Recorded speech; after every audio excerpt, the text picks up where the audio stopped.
is it doing that?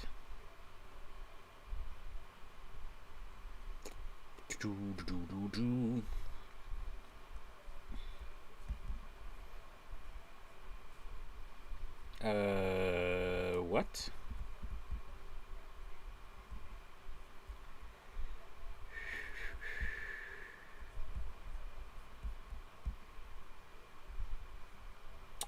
Well, that's weird.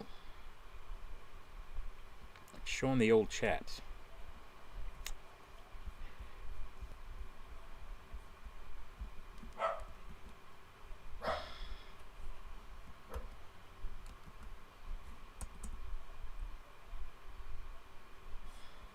What?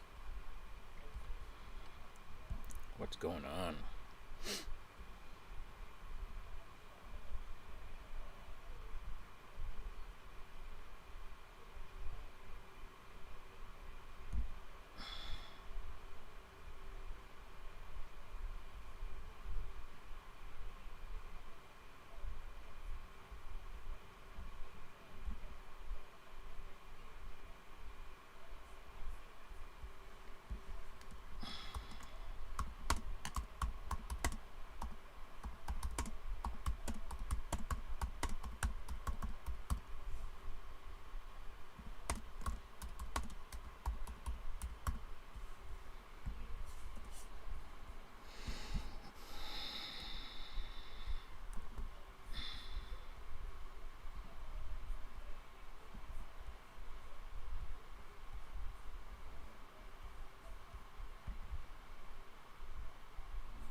Mohammed.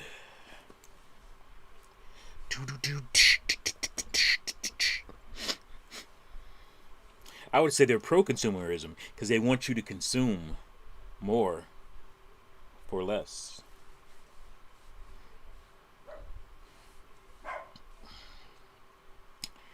Why isn't my thumbnail showing? Thumbnail, where you at? This is nonsense, bro. This is nonsense. Where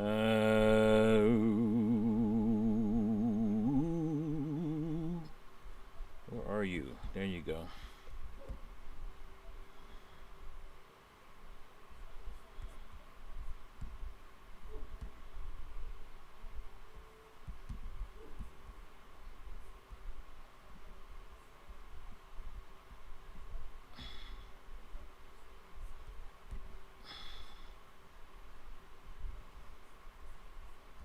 All right, where's my chat? What's going on here? Like frozen.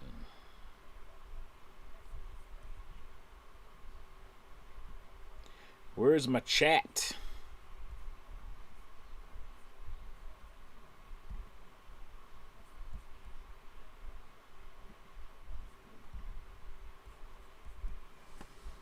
Do do do do do do do. Oh, there it is. So let me fix the chat. Let me fix the chat. What's up, Sandstorm? Alright, so let me pop out the chat. Copy. Paste it. Yeah, let me do that. Let me do that. Alright. Alright, there we go. There we go.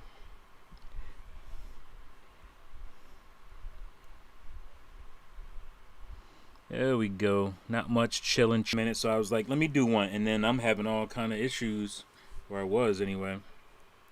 Atlas fans should be pushing for Atlas to do something like Switch 2 versions, like Nintendo does. What do you mean specifically there, Matt?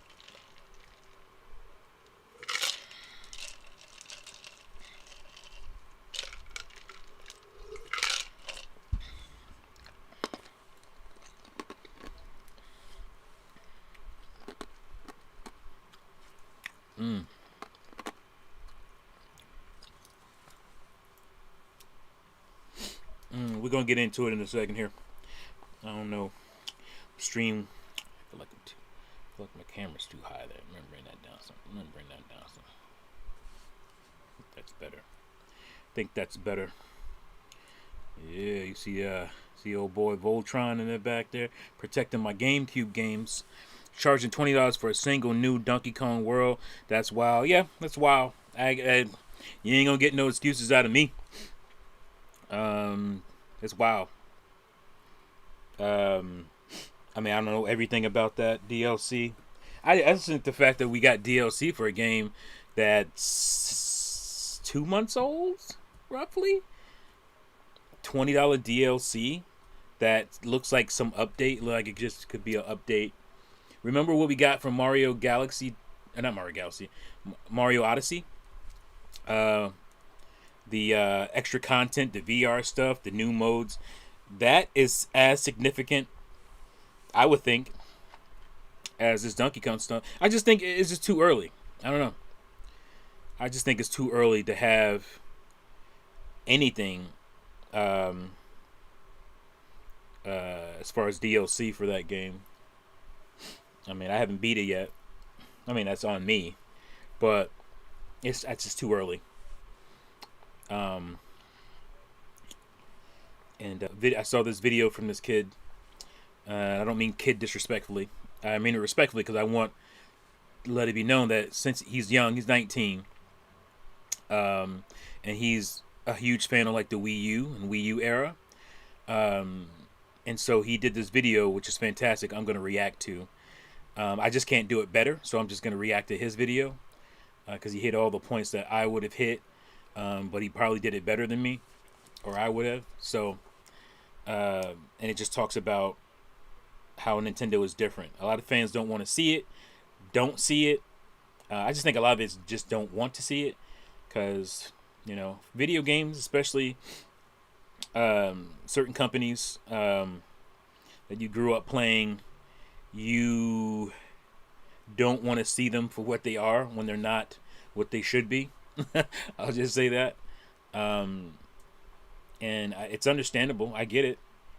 It's the way to protect our own identity because that's, if you're a gamer and you have a certain company you like, part of your identity is locked to that. And some people act like that's weird or crazy. I don't think so. I mean, I grew up a ball fan, football game. I can't talk. A football fan, a basketball fan, and baseball. The Yankees are part of my identity. The Giants are part of my identity. I don't think that's any weirder than having, your favorite game company. It's part of your identity. Blandrew, what's up? I haven't seen you in a while, but I haven't live streamed in a while, so I guess there's that. Muhammad, Directs get a 2 out of 10. I disagree. I actually think the Direct was fantastic. I just think the revelations after the Direct is what killed the excitement of the Direct. I thought it was a really good Direct. So, yeah, just like Blandrew saying, I thought the Direct was fantastic. I was having a blast. I would have liked to have that one more thing. For me, it would have been Star Fox. But, it was still an amazing Direct. So let's just talk about it. Let's get into it, shall we? All right, so I was gonna do not a live reaction, but I was gonna do a reaction. First of all, welcome everybody to the stream. Those of you who have made it. I'm sorry I had some issues earlier. I hope I didn't lose any of the people that jumped in. beforehand. I did leave a link in the other chat, so I hope you guys made it. Um, yeah, we were supposed to do a Juicy Loose podcast that got canceled, so I was like, let me just do a live stream. I haven't done a live stream in a while. I want to get back to doing these regularly, and that's going to happen. So my tea talks, but anyway, the direct was. Let's talk about the direct because that's what I was going to do a live, not a live, but I was going to do once I got home from work.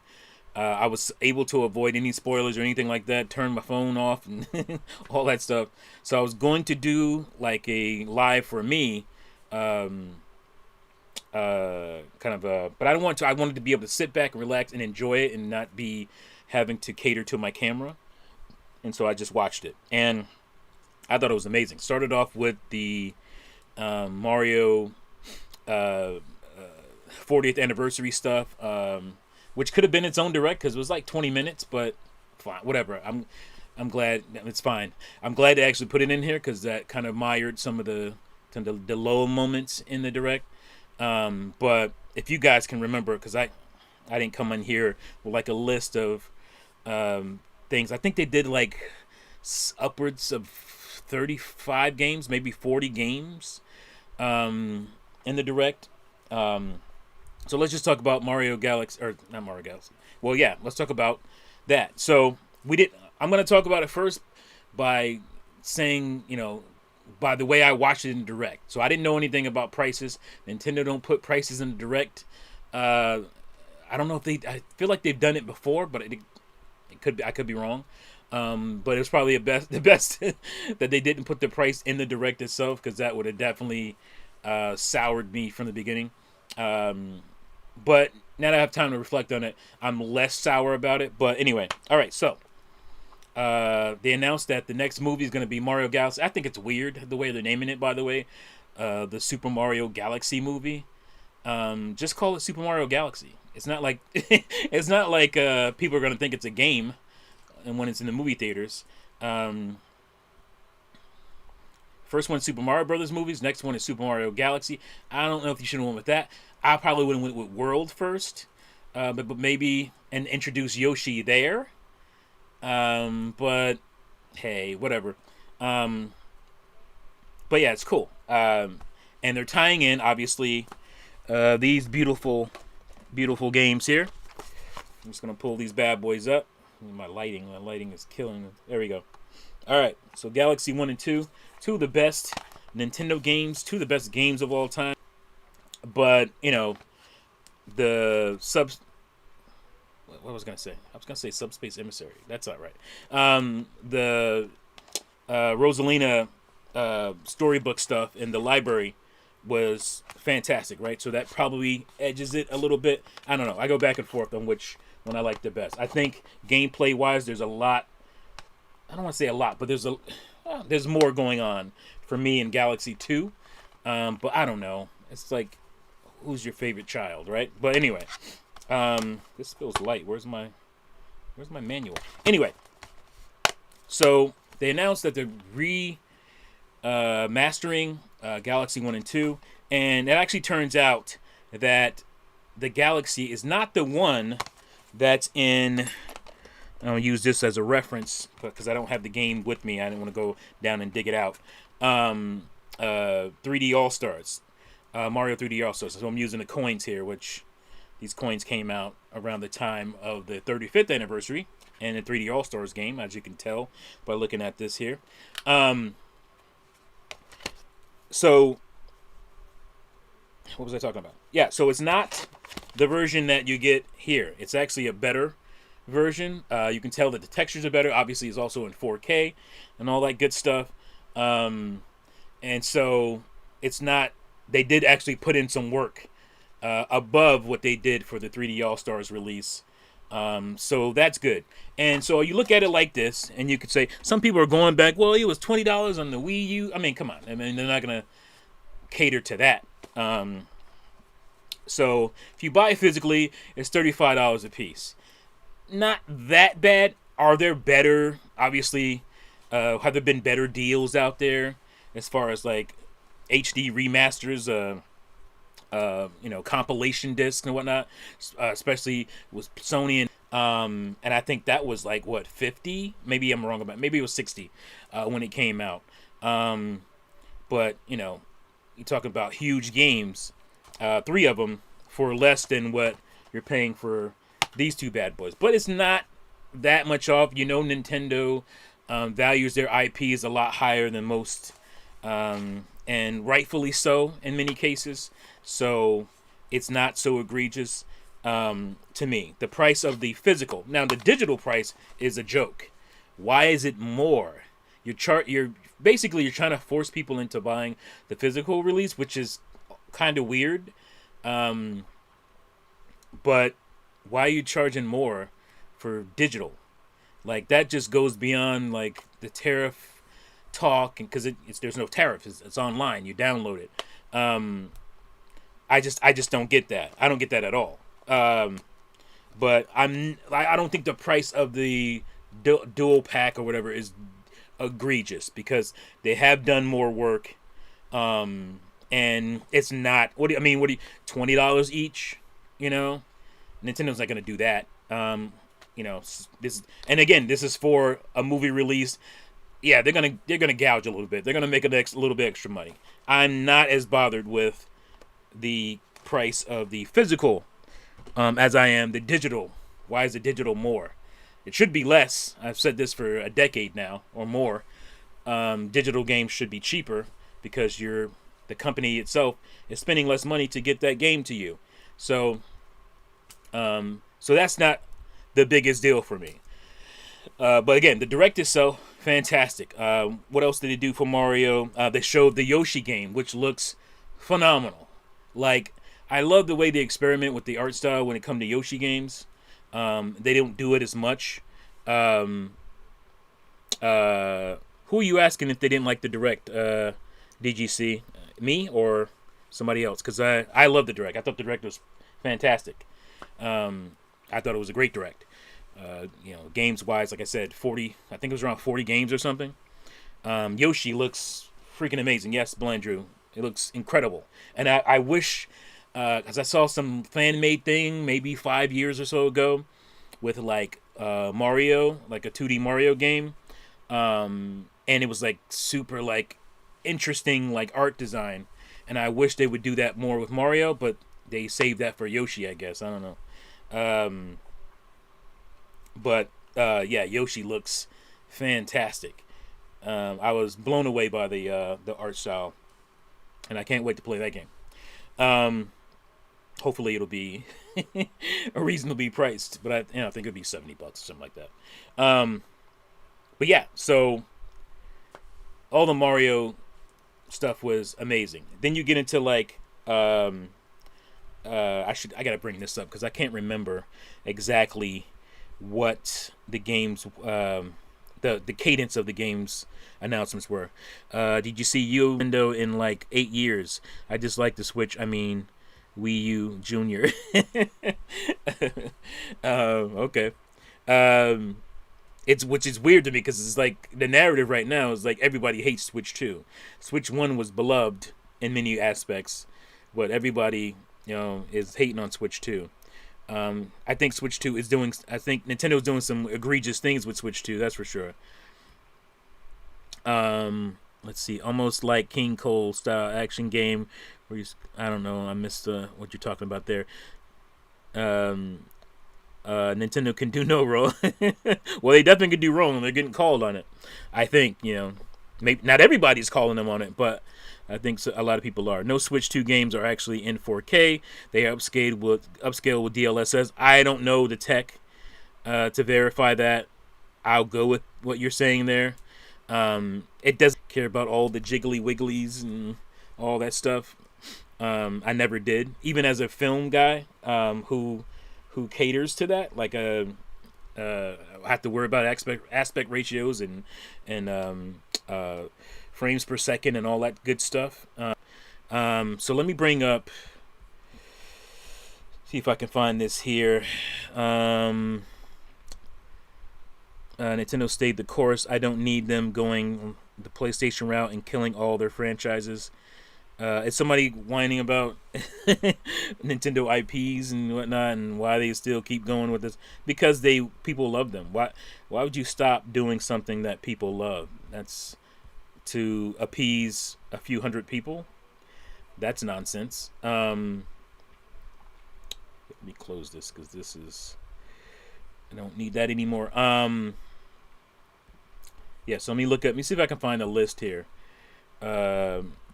Nintendo Direct games list. Nintendo Direct September.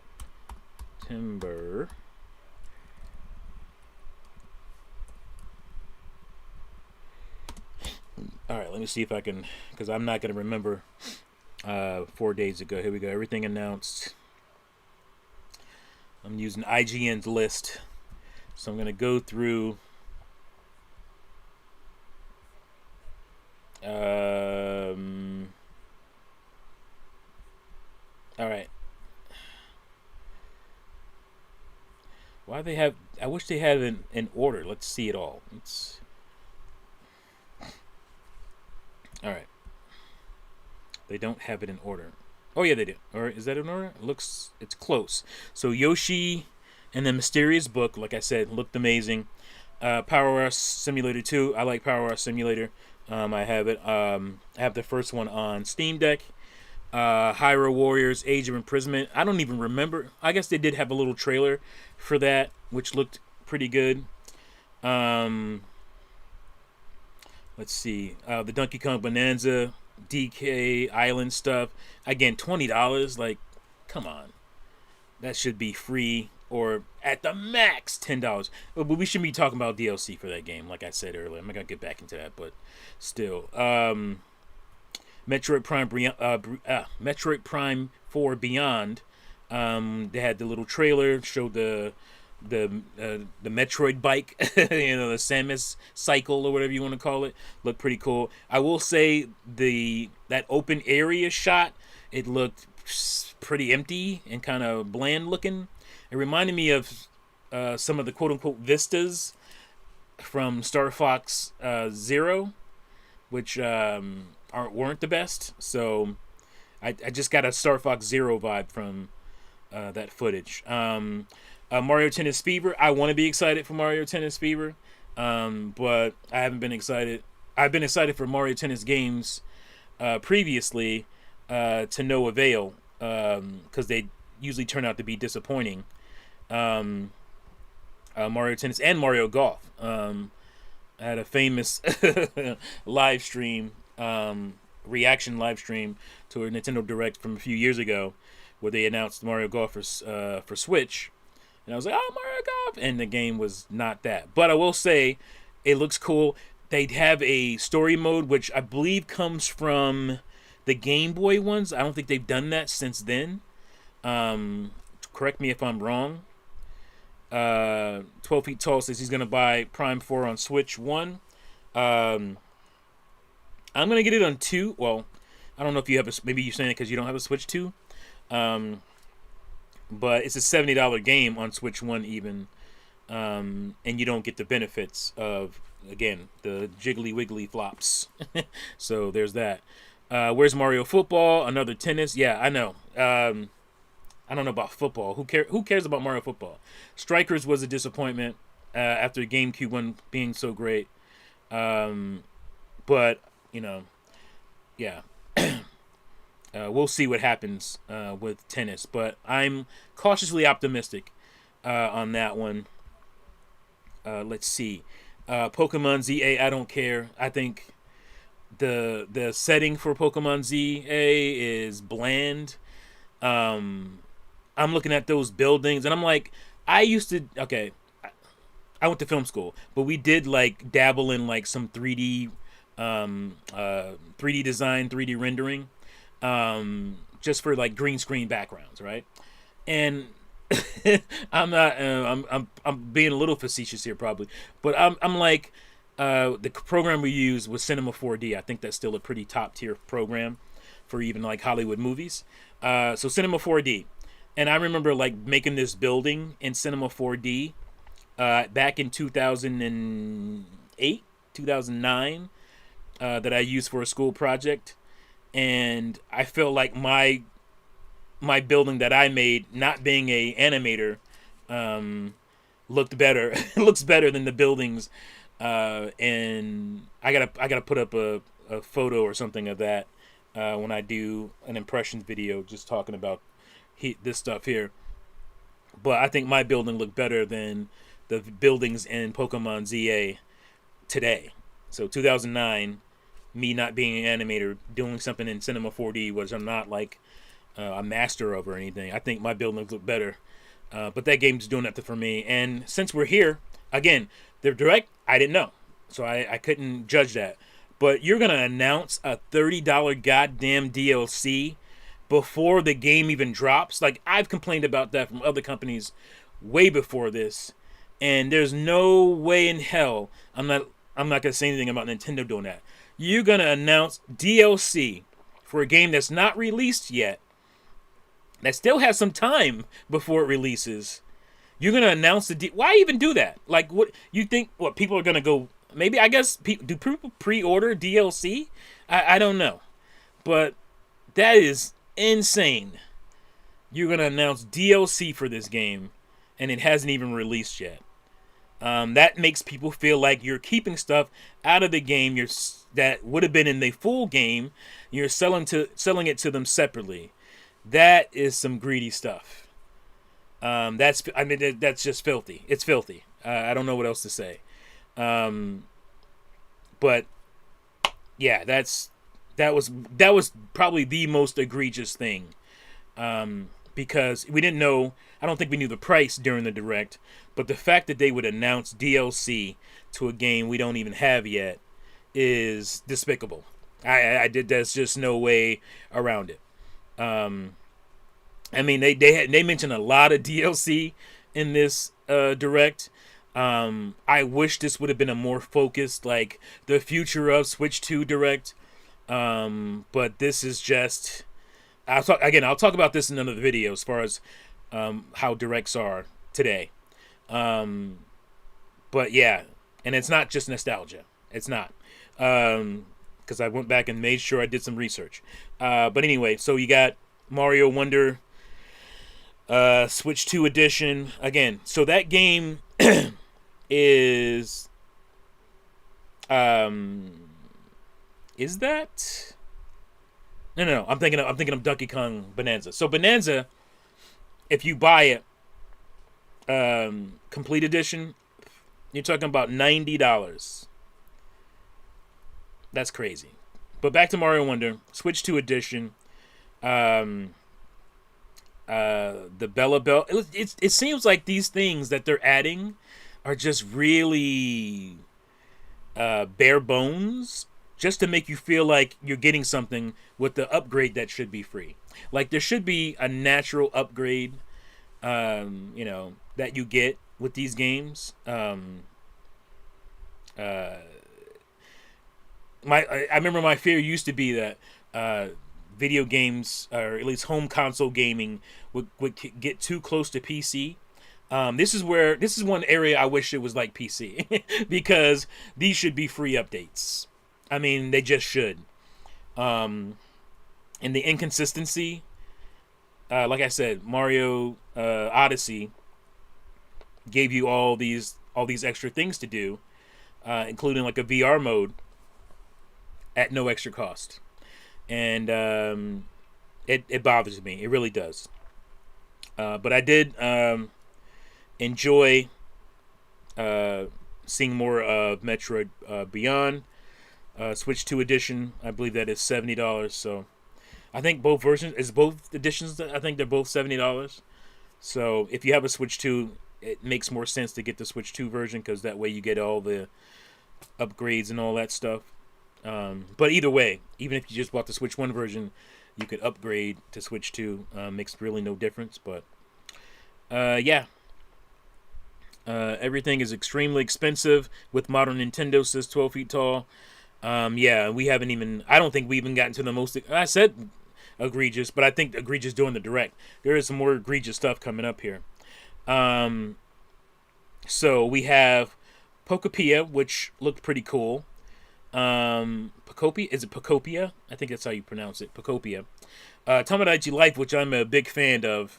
Big fan of. I love Tomodachi Life on 3DS. One of my favorite 3DS games. Weird, quirky Nintendo stuff going on there, and I hope it's just as funny and quirky for the Switch 2 version. Is it Switch or Switch 2? I don't know. But yeah, Living the Dream looks cool. Kirby Air Riders is a game I don't care all that much about. But I know a lot of people love Kirby Air Ride from GameCube, and they are enjoying what's going on here. But I mean, we didn't get pricing. We got these Amiibo, which encourage you to switch the riders, which means they want you to buy both Amiibo. Again, that's up to you. But again, the functionality of the Amiibo is to switch them. So you would think the idea is to get both of them. But again, we didn't know at the time.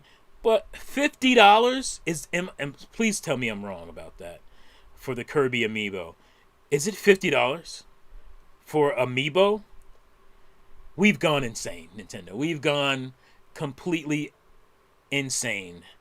Hit the like button, everyone. We want more Mizzah Tee videos. Definitely.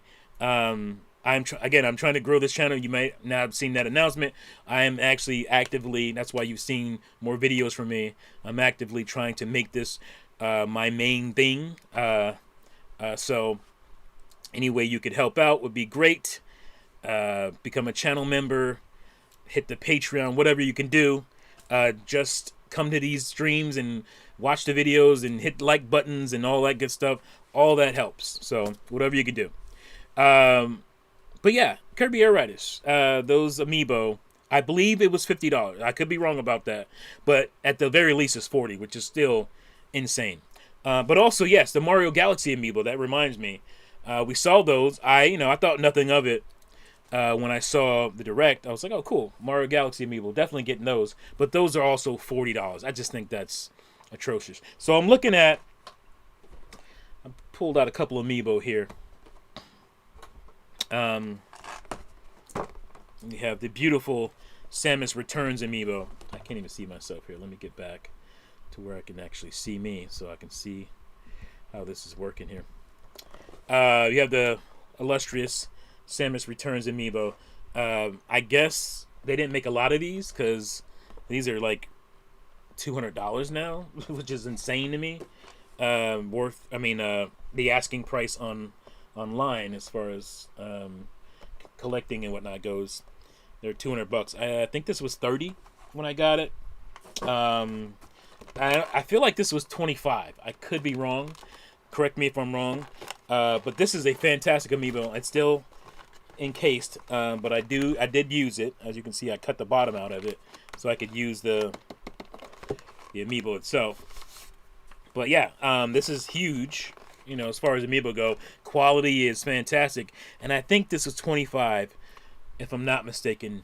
So why are we paying double that for Kirby? I mean, this was, this is Breath of the Wild here. This is like one of the best games of all time. No disrespect to Kirby, but why would a Kirby Amiibo ever be worth $50? And people will say tariffs. That is the number one. That much. There's some strife. People will use that thing to gouge people. Everything in that area. People use that situation to further enrich themselves. And back to 7th grade, was it 7th grade eco? But I'm pretty sure that's where I learned about tariffs and all that stuff. And tariff that's what it is. It's a tax designed to punish or regulate a company who brings goods from across the seas and into our ports. So when it hits the port, they get taxed more. So it's a tax. But in order to not have to pay that tax out of their own pockets, they pass that extra fee on to the consumer. And so we pay it. So, when you see, our stupid government say, oh, we're making all this extra revenue from these tariffs, it's because we're paying more. The American citizens are paying. Again, they're using a situation to make more money. Just make the money we're going to make. But they can't do that. They greed. It's greed. So, but yeah, this is, again, why is it so much more than these quality Amiibo? Here's the other one. Here's the Metroid Dread Amiibo, which I don't think is super expensive to get. I think you can get it right around the price that it came out with, and I think this was also a $30 Amiibo. And then, there's 2 figures in there, and very nice, very nice figures, by the way. Oh, Retro's up in here. I didn't see you. Oh shit. What up, Retro? But T, it's for Kirby and Warp Star. You get 2 Amiibo. You're funny. Because obviously they don't work. I don't even understand how they work, but it just looks like they just said, "Oh, we can make this into 2 Amiibos and we can charge $50." If I'm not trying to spread misinformation, but I believe it was $50. Correct me if I'm wrong on the Kirby Amiibo. I know the Galaxy Amiibo was $40, which I remember Amiibos came out. It was like they were like $13, and I get it. The quality is much better. Let me see. I can't see an old one here. Amiibo, but I'll just put it here. But the quality has gone up, but to that extent, to where I'm paying almost 3 times as more than I paid when they first came out. I mean, they're not getting taxed 3 times as much. So why are we getting taxed? I just think that's crazy. Ridiculous, but let me see. See if I'm missing anything. Kirby Art Writer says Retro. Nintendo give back my money. Yeah, like Nintendo took my wallet. But I will not partake. But let us move on. Let's keep going down this list. I knew it when Dragon Quest 7 popped up. I was like, oh, that's Dragon Quest 7 remastered. I mean, I know that game. There we go. Here's my copy, Dragon Quest, from the PlayStation. This is the art the art book anyway, for the Japanese version. But I have the North American game there, as you can see, rated T for teen. But yeah, I love Final Fantasy. Look at me, Dragon Quest 7, amazing game. And I think if you can look at the characters right here on the cover, it was true to form as far as that game, the original game here. And I think it respects the original look. Now it says reimagined, like that kind of worries me a little bit because, but also intrigues me. Because I basically Final Fantasy VII remake should have been reimagined because they definitely reimagined a lot in that game and a lot of stuff I didn't like. But it looks like they're staying true to form when it comes to Dragon Quest 7 for the most part. So if they want to add in some cool, kind of switcheroos for people like me who love and played the original game, that's fine. But nothing too crazy. Nothing like they're doing with Final Fantasy VII, please, Square Enix. But yeah, so like I said, I knew right away, and I got really excited about that. And I wish that was the one I wished I was streaming for, because I think that was a cool reaction from me that folks might have enjoyed. Let's see. Whoops. Oh, I lost my list. Okay, here we go. Back to the list. All right. Let me move this over so I can see everything here. Okie dokie, okie dokie. All right, where we at? Dragon Quest 7 was the last one we did. Okay, Dragon Quest 7. Then you have Resident Evil Requiem, which looks fantastic. Um, I don't know. It depends. I was gonna say I don't know if I'm gonna buy the Switch for. Well, I let me fix that. I'm definitely not buying the Switch 2 version because game key card. I mean, uh, there's one game I'm caving on, and I'm waiting for a discount on the game key card front, and that is Star Wars Outlaws. Um, but that's not going to happen with anything else. Then you got Danganronpa 2x2. I know that series not. I don't really partake in that. Hades 2 looked fantastic. That trailer looked they've shown Hades 2 before, right? But it looked really good. I haven't finished one yet, so I can't really talk too much on that. And then you have Suika Game Planet. I don't remember that one. Storm Lancers. That looked really cool. That's the kind of the side-scrolling action game, shooting game. That looked really good. It looks like something from Waypoint, or is it Wait? What is it? What are they called? I'm messing their name up. Looks like some whatever they is it Wayforward? Oh my god, Wayforward? I can't remember the name, but it looked like something they would make. Looks pretty cool. All right, now we get into something that also really excited me, and that is Virtual Boy. I made the joke back in the day that the Wii or the Switch was the system that Nintendo was going to re-up on their Wii U games. So the money they didn't make on Wii U that they felt they should have, they re-released a lot of those games onto Switch, and they made their money. And I feel like Furukawa, the president of Nintendo, he's just a money guy. I don't feel like it. I know that's what he is. He's a business guy. He's a numbers guy. He's not into gaming. He's not a gamer. Any of that stuff. Neither is like Doug Bowser. Boring Bowser. They're not into gaming. They're not gaming people. They're corporate dudes, and it's only about money. Now, of course, you're a business. You're about money, right? About making money. But you knew with Iwata, that wasn't all he was about. He cared about the value of Nintendo in ways that maybe the shareholders didn't care for, you know. But yeah, so this is one of Nintendo's previous losses. This is one of their losses. You could probably throw in like GameCube and N64 to some extent in there. They didn't lose money. They made a lot of profit on both GameCube and N64. But it's like we should have did better, which they should have, especially with GameCube.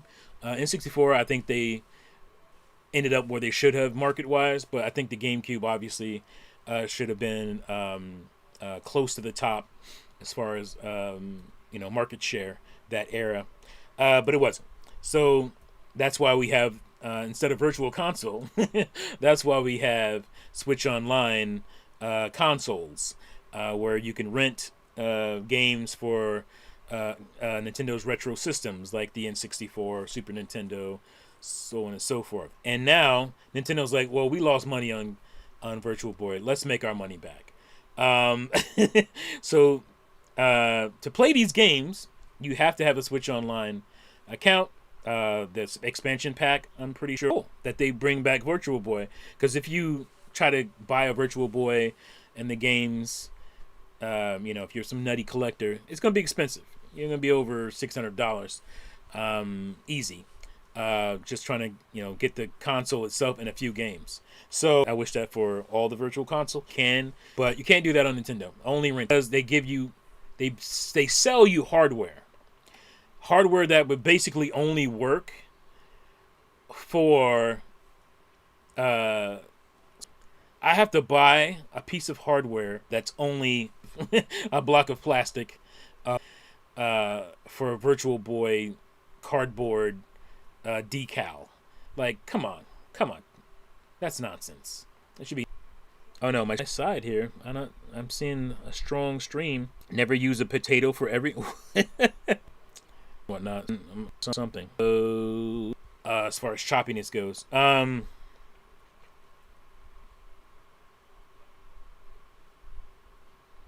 I'm not. Oh wait, something's happening there. Signal.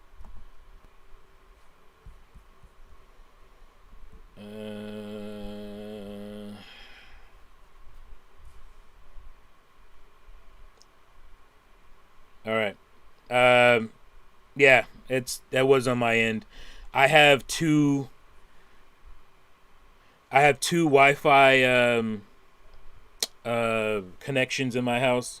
One's for my basement theater because it's further away, and so I made it for that. But sometimes for whatever reasons, it'll automatically jump onto that one, which is further away. So it makes sense. All right, so we're back now. So I fixed it. All right. I've never seen it do it midstream though. That's weird. Because this is the stronger signal here. Like my router is like right over here. So yeah. What was I talking about? I forgot. Forgot what I was talking about here. Let me hold on. There we go. Just bring back up the why does this jump? Why is this jumping? Not the stream. Yeah, I don't know. I don't know why it's doing that. Does anybody remember what I was yapping about? If you do, drop a line there. Oh yeah, thank you.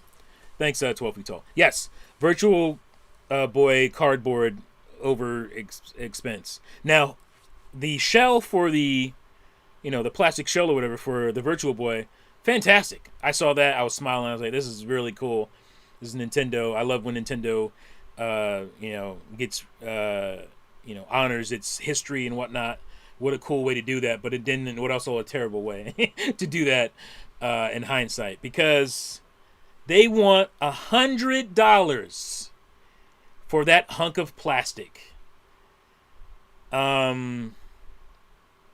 Again, I don't know how detailed. It looked pretty detailed. It looked like a Virtual Boy. Like, if it is actually built and designed, I thought $50. I was like, okay, that's gonna be $50 when I saw it. It's like, that's gonna be cool. But it looked 50. It looked like it was really detailed. Like it almost looked like a Virtual Boy. I don't know if it has all the doodads, the stand, the legs, the separate pieces and all that went into an actual Virtual Boy. I'm not sure if it goes that intricate all the way up to like, the eyepiece. I remember watching it when they closed it, and I was like, "Ooh, that looks a little rubbery. It looks a little bouncy when they close it." So I don't know about the quality of it outside of that, but it didn't look, from that one little, I would say half a second that I saw the little bounce once they closed the lid over your Switch, over the Switch tablet. But it did look quality. Now, is it actually quality? I don't know. But again, it's weird that you're locking hardware to software that's locked to your online service. I mean, because you can't even buy it if you're not. I don't think you can even purchase it if you're not online. But then again, it's $100. $100 for a piece of plastic that has some lenses on it. Like, have we not learned our lesson? Some of the Labo stuff was worth it. It just didn't catch on. But some of it was kind of egregious. So, like, I already have the lenses. Maybe I can just use it for that. I'm sure I could probably just use these on my regular Switch to play it. I'm guessing I could. I also have, you probably can't see it. It's back there hanging. I have a strap head head strap for the Switch also, so that way you're not having to hold it. It's a head strap. It sits on your head like any other VR headset. Um, and what was I saying? Oh yeah, and you don't have to worry about that, right? Um, Having to hold it and stuff. So it works out pretty well. Oh no, T has Nintendo card. Yeah, man, Labo is very cool. And also I got mine at a discount because, like I said, it didn't sell very well. It wasn't selling well, and so they dropped the price. And I got my Labo for like 50. Like, I only got the Labo VR though, because that was the only Labo that really interested me. Um, because after you got over the initial kind of, oh, that's a cool kind of a thing, none of the builds or the software seemed that compelling for me. I thought in a classroom space it was cool because it was a nice kind of um, oh my gosh, I'm drawing a blank now on what it's called. Um, um, it was, oh my gosh, what is it called? Science, technology, what is that called? But yeah, I thought it was cool for that kind of thing, and that's why I was kind of excited about it at first. Because as a teacher, I thought it was cool. I thought kids would really get into it. My kids didn't care. I brought it in. I showed the kids what it was about, and they didn't really care about it. And I mean, not my personal kid. I mean, like my class. But yeah, so I got this because I wanted the VR experiences that were in Tears of the Kingdom or Breath of the Wild, and you know, the other stuff they did. Like I said, the Odyssey stuff was all cool. But I don't remember what the original price for this was, but I paid 50, and I thought I got my money's worth. Because there are really some cool VR games. I'm into VR. If you ain't into VR, then you probably don't care. But I'm really into VR. Part of what problem? Oh, I'm not part of any problem. I didn't buy it again at full price.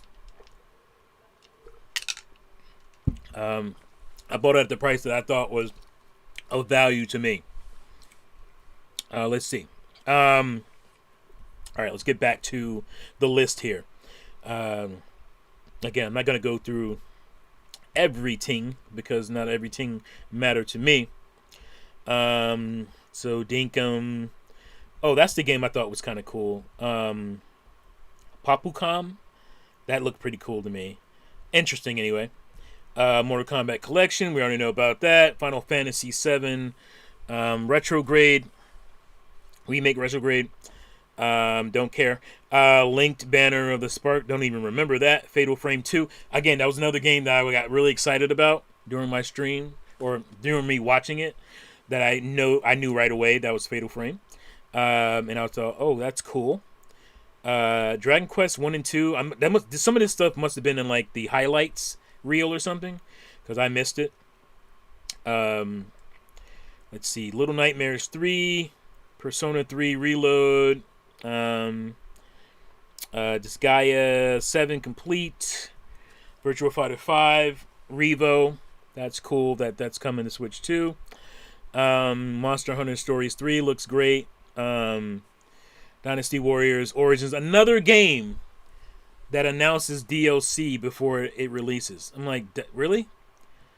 I like Dynasty Warriors from time to time. Do people like Dynasty Warriors enough to where you can show DLC for the game before it even comes out? I don't know. I didn't know it was that kind of franchise. Then you got all the Resident Evil stuff. Village, Resident Evil 7. That was cool. Fire Emblem, Fortune's Weave looked really good. That looked really cool. I got really excited for that. It looked a lot like Path of Radiance to me. In many ways, it just gave me that vibe, which is probably my favorite Fire Emblem game, Path of Radiance. Can you guys see this? I can't even see. No, I can't. Yeah, you can see it. Path of Radiance. Looks great. Beautiful looking game. I'm excited for that. I'm surprised it's coming so soon, but I guess not really. I mean, it's not super soon. It's been a while since we had our last Fire Emblem game, but it's good to see Fire Emblem back in everyone's good graces. And then some Stardew Valley, Overcooked 2, Switch 2 Edition, Human Fall Flat. Don't care about any of that. And I just rhyme easy peasy. I think that was mostly it. This says 46 games. But yeah, I thought the direct itself was pretty good. I think the last third of the direct, I got a little bored or whatnot. I was watching it after the fact, so I even started scrubbing through to get past some stuff that I didn't care about. But I thought the direct itself was great. The problem is it got destroyed by the revelations that came after it. I saw somebody say something about putting the direct on a Friday was a good kind of PR move or publicity, not publicity, but because there was going to be some negative stuff coming out, they could weather it over the weekend and it wouldn't get too much backlash from some of these prices. But these prices are egregious, man. I think the DLC stuff hurt the direct itself, but not as much as the revelations after. The prices of Amiibo, the prices of the DLC itself. But Nintendo knows. I guess Nintendo knows y'all, man. Especially you Pokemon dudes. Like, you ain't gonna care. You don't care that Nintendo announced DLC. You probably already pre-ordered it. Again, I'm not defending these bad boys here. Not defending the remake or remasters of these. But I don't think they're as egregious. You know, I think if it came out at $60, there would have been some moaning, but most people would have been fine. I just think the stretch to 70, basically charging $35 each for these instead of just charging $30, should have just been $30, $29.99. That's where it should be. But you had to get a little extra out of it because, yes, you know, you're tying in the next Mario movie to Galaxy. All these Nintendo drones will eat it up. Well, I don't know about that, but the Poke drones will definitely eat up a lot of this stuff. But yeah, so you look at something. I think this is why I put this here. So you look at 3D All Stars, and 3D All Stars included, you know, well, let's start with what it started with. So it included this Super Mario 64. It was also enhanced, but it was just like, you know, what do you call it? Emulation enhancements that you typically get from emulators that will bump up the resolution. They didn't put this in 16:9, which I thought was weird. They left it in good old, because the other two games are widescreen games, and the fact that they left this in good old 4:3, which is just kind of weird.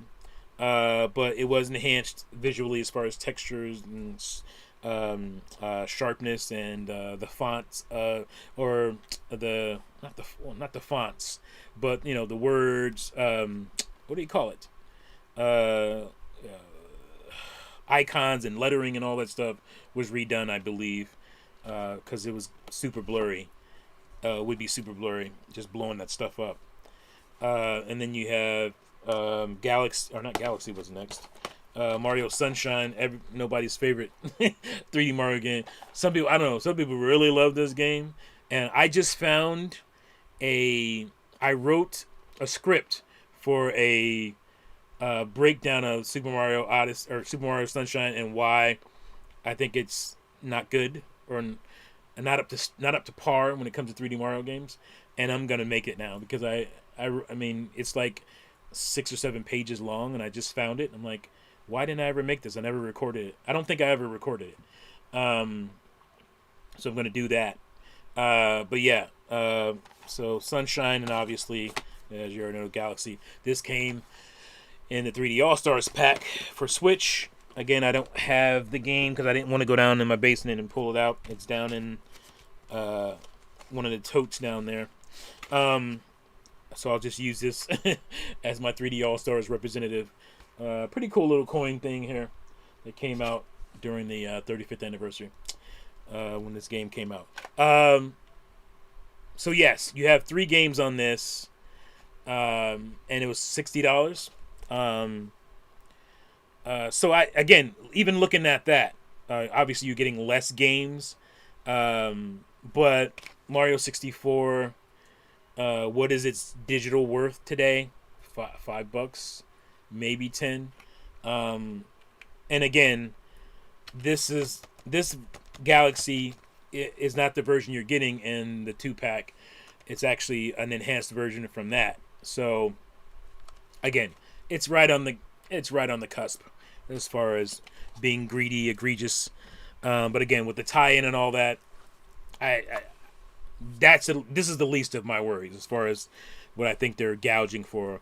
It was basically everything else. That DLC for Donkey Kong really affected me. Like, really, y'all doing DLC, paid DLC, 2 months later? Um, that's a hard one right there. Pause. Um, for real. Let's see. 12 Feet Tall. I already have the Wii games, and I have 3D All Stars. If it wasn't expensive, I would get one, but I have to wait for the price drop. I want to play Galaxy 2 again. I'm hoping for Nintendo to show up Super Mario Galaxy 3. How much they charging for the talking flower? That's a good question. If it's more than $50, I think is still a little high, based on its functionality. But man, I have a worry that thing's gonna be $100, and man, y'all tripping. I don't know. Does anybody know how much the flower is gonna be? Have they shown the pricing for it? Because boy, Alarmo, at least that's a digital thing that has music and visuals going on and stuff. Upgrade. They add music to it all the time. But you're talking about a talking flower, like it just sits there and talks. And if that thing's more than $50, good lord. But yeah, I mean that kind of stuff just killed the direct. In hindsight, direct itself, great. I would have gave it a B. And I was hoping for Star Fox so I can give it an A. That didn't happen. But I think Fire Emblem was a good announcement, surprise. Yoshi, the mystery book was a surprise, good surprise. So there was some good surprises in there. That games that nobody knew was coming. Yeah, heck, even the Mario Galaxy stuff was a pretty big surprise with the movie tie-in and the fact that they were re-releasing the games for. Now here's the thing, because I think 12 Feet just said about hoping for a price drop. I don't know if that's going to happen. It won't happen right away, obviously, because it's tied into the movie. So there might be some time before you get a price drop on that. And then we got to worry about scarcity. Is Nintendo going to make tons of copies of this game? I don't know.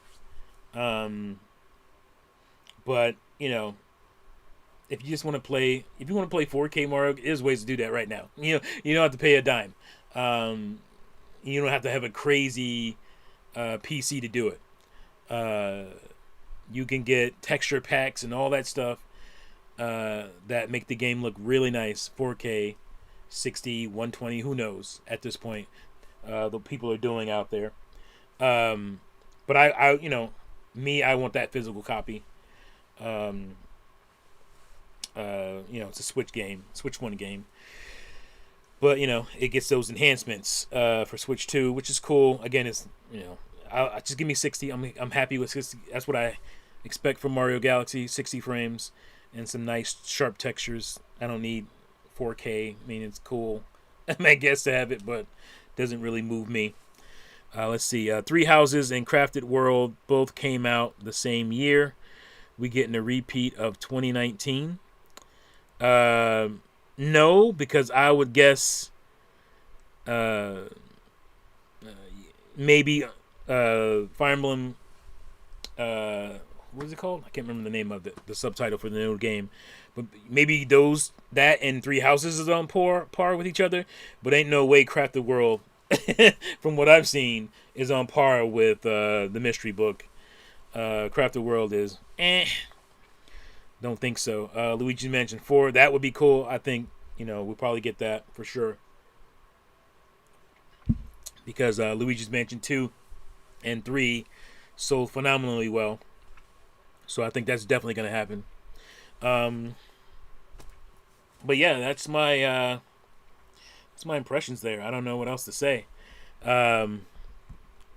It's really sad, again, what happened to the Direct because of stuff that happened after it, as far as the pricing goes. And again, it feels like Nintendo's kind of first Direct on Switch too, where they didn't show prices of anything and you had to wait, and then there was all the misinformation coming out afterwards, caused by Nintendo, some of it, because they didn't want to reveal prices. So that is what it is. But I don't know. We'll see. We'll see what happens here. We'll see what fans do. It'd be nice to see fans not partake in any of this stuff. But, I mean, we know that ain't going to happen. People are going to buy this stuff. Pokemon, wow. I mean, that's all I can say is wow. That series has not aged appropriately as far as, performance and visuals and stuff. I was looking at, I think there was it Digimon? Or I think it was Digimon. I was like, the Digimon game looks much better than the Pokemon game visually. Wow. Pokemon is a multi-billion-dollar company at this point, alone. And I'm guessing Digimon is nowhere near that. Nowhere near it. And they can put out games that look better than Pokemon. What happened to Halo games on which too? Pokemon 64, lol. I don't know. I would think that Microsoft would be a prioritized third party. I don't know why Microsoft games haven't been announced. I think there's one. What is it? Indiana Jones? I think that's been announced, right? But I don't think much else has been announced for Switch 2. So I think Starfield is rumored, but Starfield's been rumored for PlayStation forever. I'm sure it'll come at some point, but confirmations. Why don't we have confirmation for this stuff yet? But yeah, I got really nothing else to say. I would hope that fans react. If they don't want this stuff, show it with your wallet. Don't buy it. Again, I think the Mario Galaxy 1 and 2, that's whatever. I mean, it's number one on Amazon right now. I mean, people are gonna buy that. I don't think it's that egregious. If it came out at like $80 or some stuff, I think that would be even too much for like some of the overly sycophantic hardcore. 70 is just annoying enough to where it's not annoying people too much. I think 60 would have been fine. It would have got less flack, and at 50 it would have got no flack. But that was not going to happen. Muhammad, 2019 was Fire Emblem 3 Houses, Luigi's Mansion 3, Yoshi's Crafted World, Mario Maker 2, Ring Fit, and Link's... Was Ring Fit that long ago? Wow. And Link's Awakening. Fantastic year. Except for Crafted World. Crafted World was not quite what I was hoping for. Let's see. Chris says, some of it is not Nintendo's fault. Trump's tariffs are making a big impact. No. I talked about tariffs. But your tax shouldn't be more than what you're being taxed. And looking at it, look at what the tariff tax is on these companies, and then look at what they're charging. I think they're gouging in a crisis. They're using this crisis to make a little bit extra money, and I wish they weren't doing that. But yeah, the tariffs obviously are affecting this. It is. I mean, it just is. But should it be affecting it to this point, to where we got $50 amiibo? I don't know about that. I don't know about that. Maybe this is the year we get Zelda Maker. Oh, one of those weird rumors from back in the day. That had some weight to it because they did show. I think they showed something of them designing Zelda top-down games. I remember them showing it during some kind of like presentation. I think it was for Breath of the Wild. I think that's what people were remembering it. So they basically designed Breath of the Wild using Legend of Zelda NES the mapping, which was pretty ingenious. I think that's a pretty cool way to do it. So they used that, and I think they showed it in a presentation. And I think ever since then, people are like, "Oh, Zelda Maker's coming." I don't know about that. I mean, it's possible because that's how they did. They got the idea for Mario Maker, but I think Mario Maker is an easier thing to do than Zelda Maker is. An easier concept to or have people actually, because if you're doing Zelda Maker, they don't work like Mario games where you can just build a level. Zelda Maker, you can't just make a level that anybody would care about for a Zelda game or a top-down Zelda, right? I don't know how does it work? The way you can look, oh, I'll just make a Mario level. Can you make a Zelda level? I just don't think that works the same way because it's a big adventure game. So I don't know.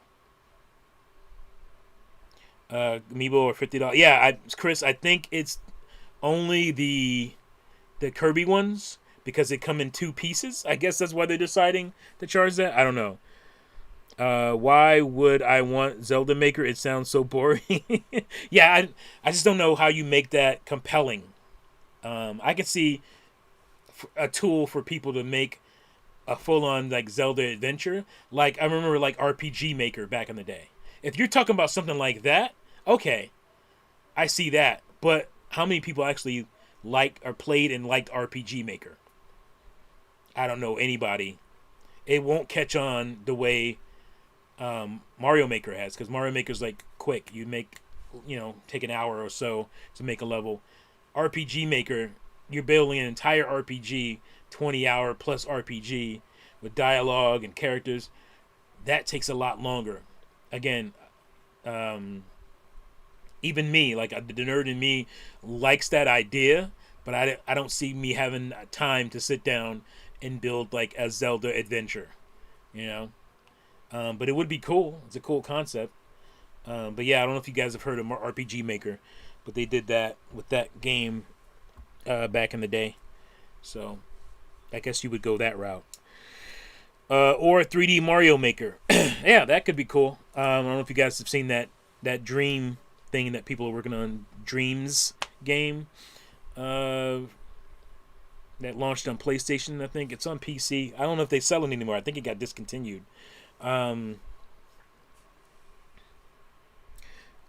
Feet Tall says, I have RPG Maker 3 on PS2. It is not fun. Yeah, I don't see it. What's your opinion on key cards? I don't like them at all. Okay. I've said this a few times. I've had videos on it. I don't know if you probably obviously didn't see it, Chris. But initially, I had no real problem with key cards. I understood it. I was like, okay, cool. There's an option for companies who want to, circumvent the prices, the cost. Or maybe, no, my idea, I didn't think about the cost. My idea was that, okay, my game won't fit on a typical Switch 2 cart, right?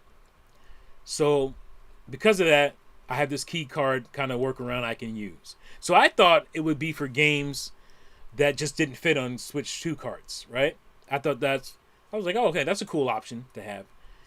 But no, everybody's doing it. 90 something percent of companies outside of Nintendo, obviously, are putting their games on key cards for price reasons because they're only allowed, you know, again, we have no confirmation of this. This is just the information that everybody's kind of running with, that there's only a 64 gigabyte card. I guess there's a confirmation. I think somebody broke the actual card down and looked at it and checked the size and all that kind of stuff. But they're only 64 gigabyte cards, and those are expensive, like $16, $17 just for the card itself. Before you're making any money, you got to pay that up front. And then you got to pay the 30%. Is it 30% at retail even? Hopefully it's cheaper than that.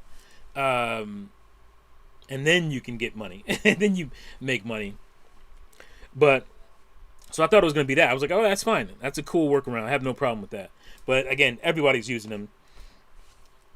And you barely have any games on cards outside of Nintendo and a couple of third parties that are utilizing the actual key card, or utilizing the actual game card. Everybody else is using key cards, and I don't begrudge the companies for doing it. If you're telling me if I want to put a game on Switch 2 that I'm starting out $17 in the hole, that's a hard pill to swallow. You know, like that's tough. So I don't begrudge the companies for doing it. I just wish Nintendo didn't make this, you know, not make it an option. Didn't make a console with that situation where you're forcing mini studios to have to buy put their games on key cards. So that's what I think. I think most people will buy Switch games and buy the upgrade pack. Yeah, I guess. But when you see stuff like that, it makes it hard to advocate against people who choose not to pay for Nintendo games. Like it just, like you give them. I mean, there's some people just not gonna buy your game regardless. They're gonna act like, oh, I'm fighting for consumerism, and they just don't want to pay, you know. But there are some people like that are on the line there, who wouldn't mind paying, but then you do these kinds of things that make them not want to pay. 12 Feet Tall Sigh. I don't like this era of gaming. I wouldn't say I don't like it, but it's one of my least favorite eras of gaming. Is nostalgia in there somewhere? Sure. But looking back, I felt like the value was there. The value proposition was much higher than it is today. And it's sad because these companies are making way more money than they've ever made before. Maybe outside of like, oh, they still haven't made that much money. Then maybe you can say comparable with not inflation. Yeah, inflation. The NES era, you know, SNES era, because this obviously the what do you call it, the teams to make these games were way smaller, the budgets were way smaller, and the profits were pretty high because you know, of the nature of the industry at that time. But you know, even like Nintendo feels as corporate as they did in the late 80s, early 90s, which was very corporate. You got Furukawa at the top, and you have Doug Bowser for Nintendo of America, and these guys are not video game guys. They're finance guys, and I think it shows in what we're getting. And the people that don't want to hear this, they get mad, they get annoyed when fans bring this stuff up. You're going to reach a breaking point at some point if these things continue. If these things continue to sell and you keep getting gouged, at some point, I think at some point, you're going to, you know, yell uncle. You're gonna concede to the fact that this stuff is way overpriced and too much. But yeah, I'm gonna go ahead and get on out of here. Looks like I'm roughly at an hour and a half. I wish the stream would have worked when I wanted it to. Um, but yeah, like my favorite era is, I would say, mid to late Super Nintendo, SNES, Sega Genesis to mid to late 2000s. Um, some people would probably say peak gaming era was Xbox, OG Xbox, GameCube, PS2. I couldn't disagree with that. I think that was the last great era. I think PS3, Xbox 360, and Wii was a very good era. But we haven't reached those heights since then. That's just how I feel. But yeah, that's it. Thank you all for joining. I appreciate it. I wanted to do something because the Juices Loose crew was not meeting tonight with our regular Monday podcast, so I thought I'd give you this at least. I thought this topic was too big to wait another week to talk about. I mean, I'm going to do it on my channel anyway. I'm going to do standalone videos on a lot of this stuff. So, let's see. Sadness says my favorite was SNES era. So many RPGs. Yep. Awesome show, T. Thank you, 12 feet tall. Yeah, Super Nintendo era. I think for me, it was N64, PlayStation 1, Sega Saturn, because that's when I had money. Like, I had a job and I was buying my own stuff, and that was like peak arcade era too. So, peak mall era. I guess you would say that kind of started late 80s, early 90s, like just going on the mall, just gaming, hanging out, going to the different, there were so many different video game stores, going to them. There were so many different stores that weren't video game stores but wanted to cater to the video game, the gamer, like Toys R Us or KB Toys, rest in peace, KB's Toys, Software Etc., which was one of my favorites, Blockbuster Games, which people have forgotten. Blockbuster, the rental company, the rental movie company, had its own game store. And I just remember loving the design of that place. It was so 90s. It was so Saved by the Bell looking in there, with the kind of weird yellow, plastic colors and all that stuff. Great era. Yeah, but for me, it was probably N64, PS1, Saturn, into Dreamcast. Early Dreamcast, obviously, because Dreamcast technically is part of the GameCube PS2 era, although it died very early. But yeah, so yeah, that's how I see it. But yeah, I'm gonna go ahead and get on out of here. That's true. You gotta have cash to buy games. Yeah, not having to wait on relatives and whatnot, and I can just go buy my own games was great. N64, my favorite console of all time. Where is it? It's up there. You can't see it from here. Actually, I'm gonna tilt up. You can see the box over there. Favorite console of all time, Sega Saturn right under it.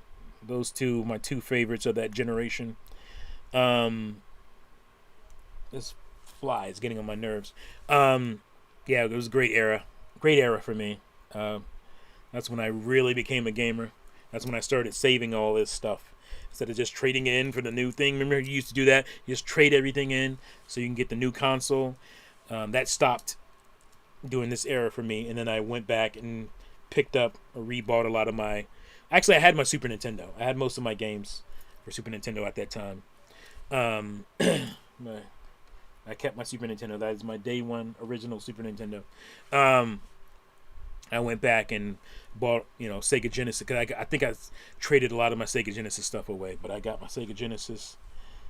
I want to pull it out, but it's all down here in my games. There you go, Sonic 2. What else we got down here? I got so many. Oh no, I'm gonna make a mess. Fatal Fury and Super Street Fighter and the Forgotten Pitfall remake, which I loved. The Lion King. These games were so good. This is Genesis back then.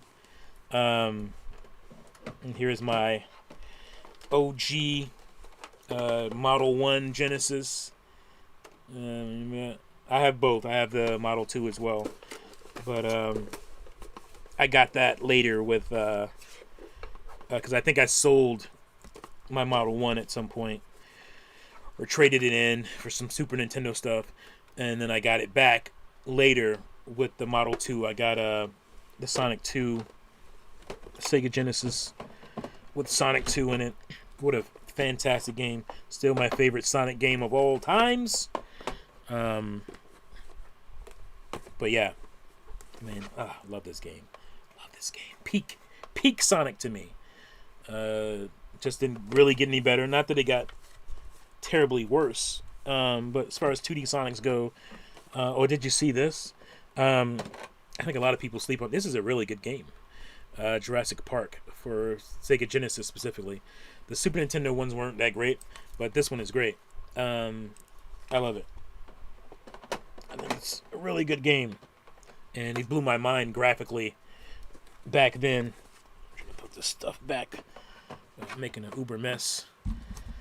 Sega Genesis in the house. Oh yeah, we got Primal Rage. There's the Pitfall game out of the case.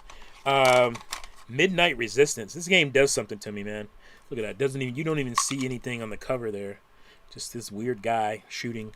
Looks kind of like Contra, and it is kind of a Contra game. But there's a game, Midnight Resistance. I recommend Midnight Resistance. It might seem jank to you at the beginning, but I love the SNES version of Jurassic Park and the soundtracks. It just never clicked with me. Oh, this game is terrible. Last Battle. This is early Sega Genesis. Is that way? Yeah, Last Battle. This is garbage. Fatal Fury. But yeah, a great era. All the whole 90 decade, as far as gaming goes, for me, was peak. So, 16-bit to 32-bit to 64-bit, up to 128-bit with the PlayStation and Dreamcast. Definitely a great era. PlayStation 2, I should say. PlayStation 2 and Dreamcast. But yeah, do you have Vector Man? Yeah, I do. It's not over here. It's over there. But yeah, I have Vector Man and 1 and 2. A very cool game. Very cool game. I remember watching the commercials for it. I gotta have this because the graphics blew my mind. I was like, Sega Genesis can put out graphics like that. It was like the first time I watched. I don't have it here, but when I first saw Donkey Kong Country on Super Nintendo, I'm like, Super Nintendo can put out those kind of visuals. Here's Bionic Commando. I actually got this from my boy. Retro sent me that because he knows I'm a huge fan of the original Bionic Commando game. That's a series they need to bring back. That's a great series. It's Terranigma. That's a repro. That game only came out in PAL, maybe Japanese. Look at that bad boy there. The original boy, the OG Super Game Boy. I remember being super excited when I got this thing. Like, I'm going to be able to play my Game Boy games on my TV. That's cool. Yeah. And I love that PS1. PS1 is cool. Cool design. This is about the size of, almost about the size of CD players back in the day. Compact CD players back in the day. I just thought this was a really cool design on the PlayStation. Yeah, it's pretty cool. Love this thing. I don't really use it much, or the original PS1. I don't use these too much anymore because I just play them through my PS2, and I have that one HDMI modded, so I just play my PS1 games there. Yeah, I don't think there's anything else really to pull out from over here. Oh, Gex over here. The long box. People forget about long box PlayStation games. But yeah, they exist. A PS1 Slime. Oh, Slim. I'm guessing you're saying Slim. Version got stolen. PS1 Slim. Oh, you mean you had one of these and they got stolen? Is that what you're saying? 12 feet tall? Yeah, that sucks. I don't think they're expensive. If you wanted to put it back in your collection, I don't think they're that expensive. But yeah. Actually gotta put away some more of this stuff so I can have some more room here. Those are all books. And that is... Oh, shoot. Oh, shoot. Let me fix that. Alright. But yeah, Super Nintendo's dope. I like, a lot of people don't like a lot of these our European buddies, our European friends don't like the Super Nintendo design here, but I like it. Slime or Sleem. Yeah, that sucks. 12 feet, man. People stealing your stuff is just the worst. It is just the worst. Been there, and I hate it. I hate it. Don't like it. But yeah. Oh, here's my box. I had to pull this out of the attic because it's like I don't want it to get ruined up there. The Dreamcast. This console came out and blew my mind. Look at that there. Oh. You think my Super Nintendo looks ugly too? Yeah, the funny thing is I bought a what was it called? I guess they called it a SNES 101 model, whatever. It looks more like the PAL region. I didn't like it. I just didn't like how it looked. I liked the more beefier, bulkier kind of design of the North American one. But it also had like this weird, I think it was a what do you call it? I think it was a, what is it called? Design flaw on the, what's it, the power cord? There was everyone I knew had one. The power cord where it plugs in, the adapter, was loose, and it would just turn off. If you moved it while you were playing, which really sucks. SNES Junior, is that what it was called? Yeah, I had one and I ended up selling it because I didn't like it. I have 2 Super Nintendo PAL versions. I'm gonna get one though. I do just want one for my collection, the PAL region Super Nintendo. Because I like the fact that they kept the colors. I think I put that away. I have actually a controller, a PAL region controller that has the colored buttons. I did like that. I like the fact that they used the yellow, green, red, blue buttons, face button colors. I thought that was cool. Yep. But we got that with the N64, obviously. As you can see, we got our nice, colorful buttons. This is my Japanese. What do they call this one? Blue, ocean blue. I don't know what they call this. But yeah, I do want a couple more colors in my N64. I would like the purple one and maybe the watermelon one. I would like those in my collection. I'm going to make some shelf space over here to put those in. But yeah, I have the SNES Junior, but it's been RGB modded because it supposedly has a better picture than the original when you hook it up to SCART cable. Oh, that's cool. I have all the colors of wait, the N53 controllers, the N64. Oh yeah, um, that's what I'm working on first. Actually, is getting more colors. I want the yellow. I want the blue. I just got the gray, or not the gray that you the but the black one, or I guess it's black. The one that looks like the color of the N64 console. I just got that one, and I'm gonna get a yellow. I feel like I had a yellow before. The red and blue. Those are the only ones I really care to get. Um, Typos, mofos. Yeah. Yeah, those are the ones I really care to get. Is those colors. But yeah, I've been dragging this on. I got to go do some things. But I did pull this out as well. I think I pulled this out. Pause. To show value. So this is, you know, I'm surprised. For some reason, I'm surprised I still have this, because at the time that I bought this game, wait, no, that this came out in 2011, right?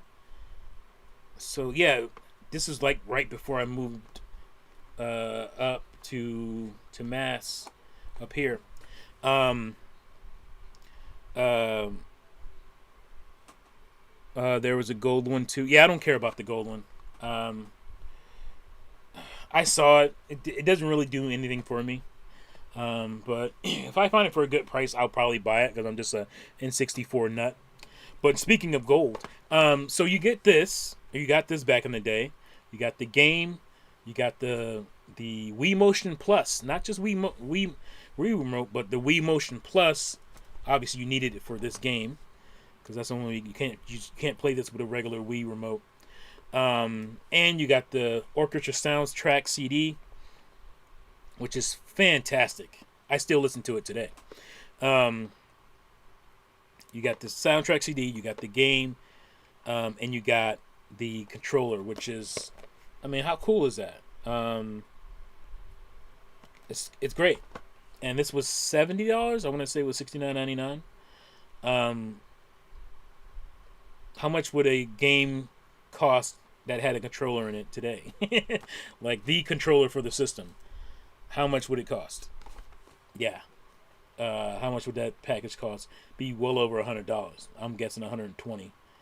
But this is $70 for something that came out in 2011, which, as an old guy, it doesn't feel that long ago.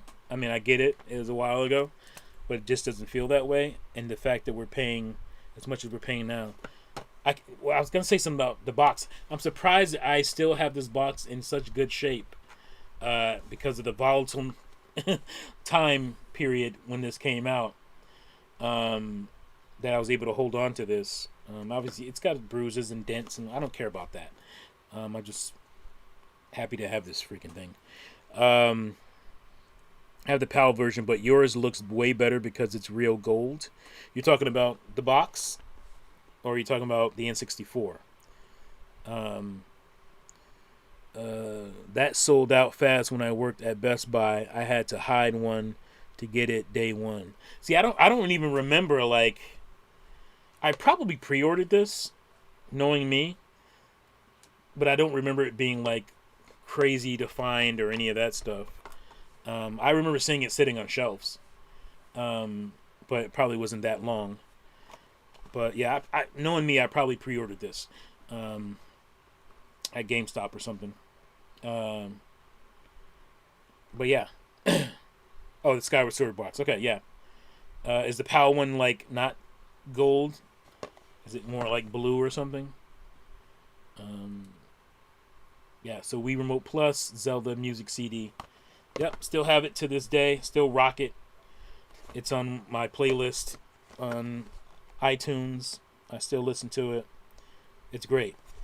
Oh yeah, I was hoping that they used that orchestra for the movie when they put the movie out. Use that orchestra to do some soundtrack stuff for the movie, because they did a phenomenal job on this CD here. That was back when they were touring This was the 25th anniversary, I think, when this came out. Yeah, 25th. Um, wow, time flies. Um, Not gold. Yes, it's white and blue. Okay, yeah. I think I kind of remember that box and what it looked like. Um, because there's something similar for, I think it was for Wind Waker HD. Ours is gold, and you guys also got the blue look for that one as well, I believe. But yeah. Wow, how am I back up to 10 viewers? When I see as many viewers that I have, it always makes it harder for me to get off this. Um, but yeah, yeah, man, gaming. I'm gonna do a video just talking about, because some people play video games and it's kind of just like for fun. It's a pastime of theirs. They don't get into like the culture of it or the identity uh, of it and how it affects them as a human being. And for me, I'm always looking for meaning and the bigger picture with stuff. So yeah, it's fun to talk about games, man. You know, in my regular, you know, everyday environment, I don't really have people that I can do that with, and that's why I cling to YouTube, because it's cool to have an audience and people that I can vibe with and talk about video games on a a deeper level. So that's cool. And I'm really back into this. As you guys, I don't know if you've seen my video. Nobody watched that video, but here it is. Jet Force Gemini. Prima guides. I love Prima guides. They were so good back in the day. And I also have this is the official Nintendo one, right? Yeah. Oh, it was Brady Games. The guide for Billy Hatcher. I didn't use this to beat the games. I would use this to 100% them. So I would try to find as much as I can and do everything I can on my own, and then I would go back and use this to get every inch, every piece. Oh, let me pause. Every bit I could get out of the game, and it was cool to be able to do that because games felt more substantial then. So, yep. And that's another reason I want to get back in doing more videos, because I have, I'm not a gaming wizard or anything, but I have a history, as you can see all around me here, and it's cool to share that stuff, because I sometimes bore my son. Like, he's not as into games as I am. I mean, he plays on his PC and stuff. He plays games and whatnot. He has certain games that he's into that he plays, but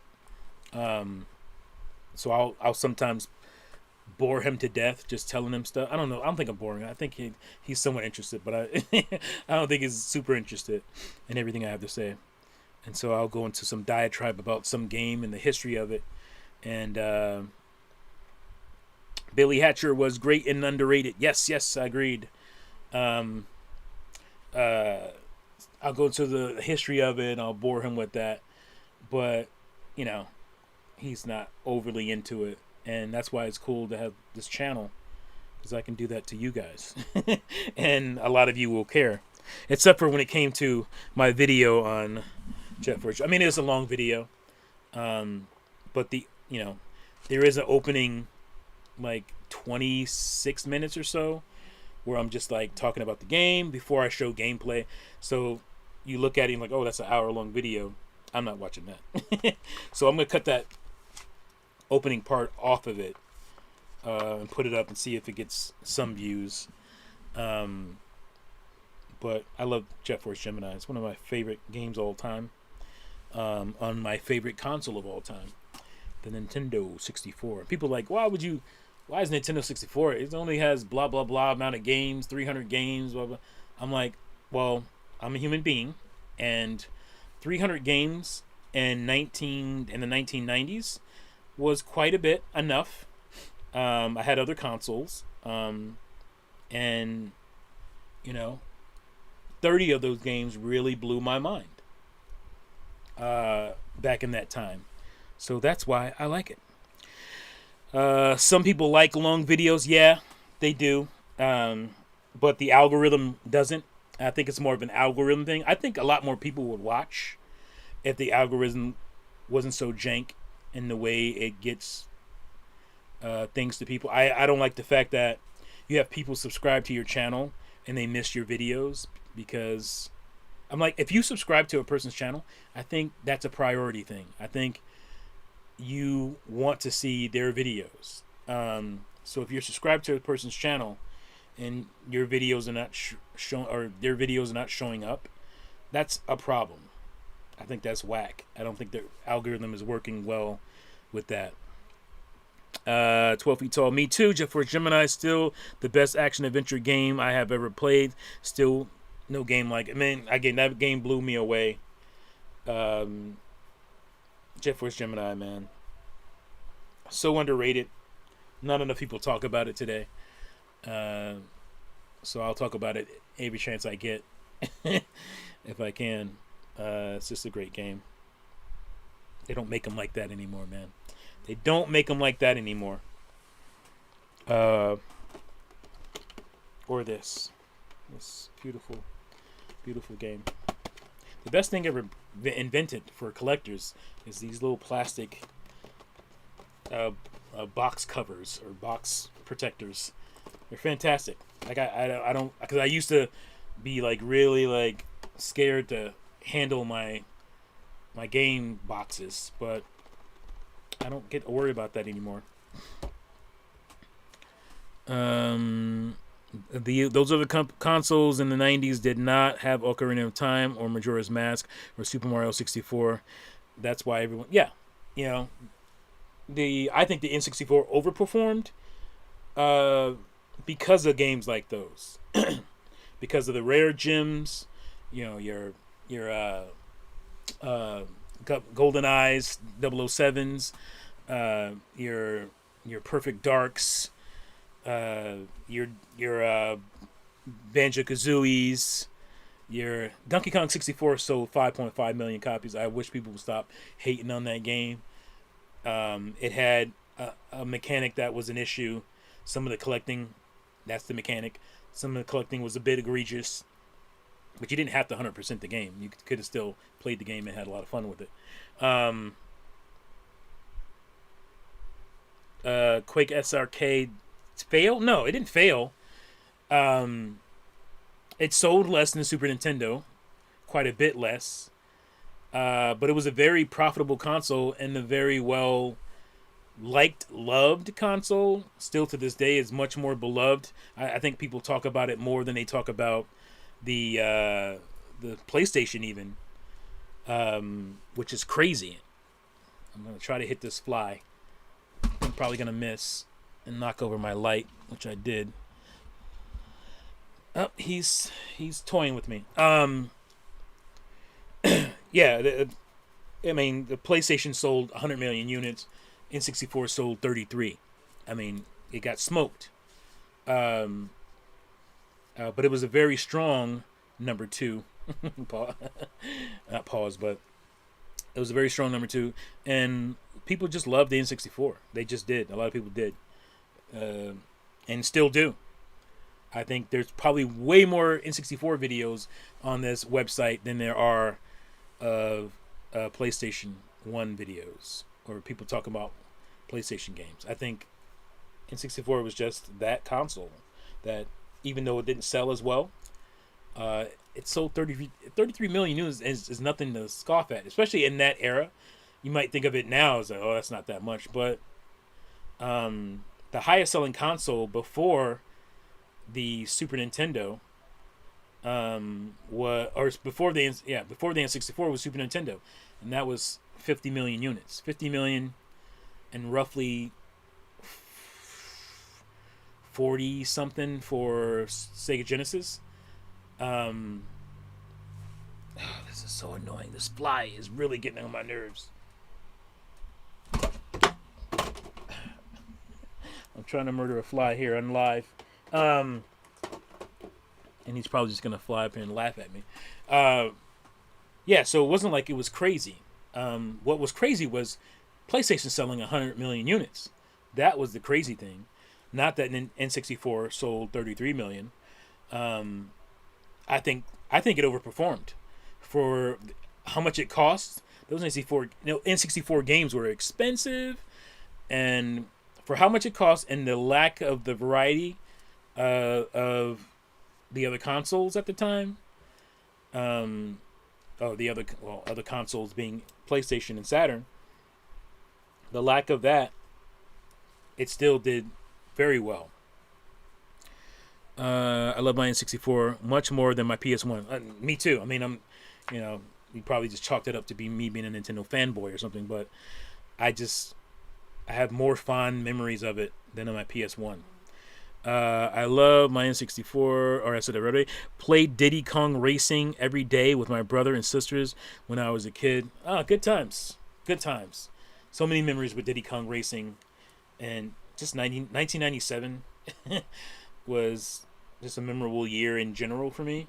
Um, but that's why I love video games, because it helps me to not forget. Like, I could pop in a video game and I'll have all these memories flushing back from what I was doing when that game came out, that I think I probably would lose had it not been for me playing those games and still playing them every day. If I start thinking about a game, or if I'm playing a game, I'll remember something that I just forgot about or I haven't thought about in years. So that's another cool aspect of gaming that maybe I'll add in my video when I do it. PS1 was more of a single player console. Yeah, it was. It was some really cool adventures on there, obviously, in single player. I enjoyed my PS1. It's probably my, no, with the Switch. Switch is probably the console I have the most games for. So it's probably goes Switch, PS1.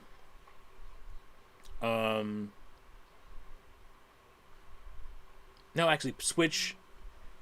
Yeah, Switch, PS1. No, I don't think I have more PS1 games than N64.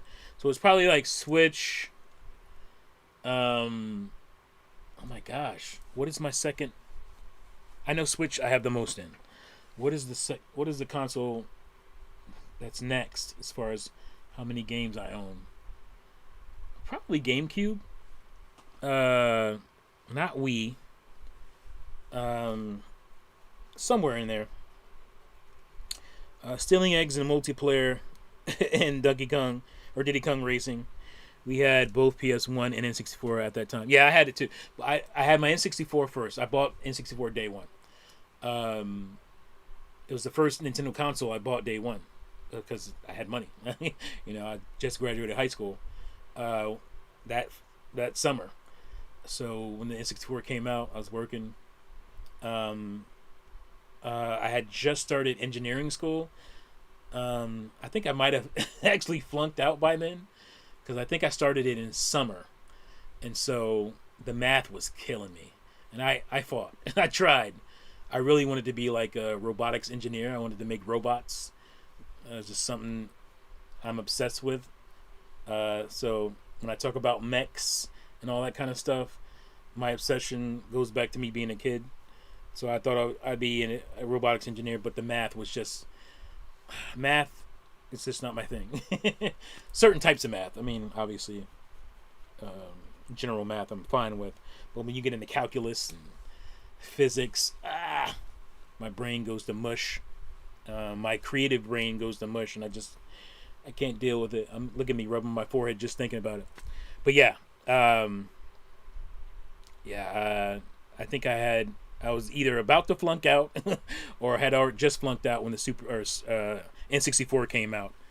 And I was just like, I had N64, I had Mario, obviously I had Super Mario 64 and Pilot Wings, and I had that for a while. I played Mario 64 for months, because I was not gonna not beat that game at 100%. And I just remember, like, it was just things were just slower back then.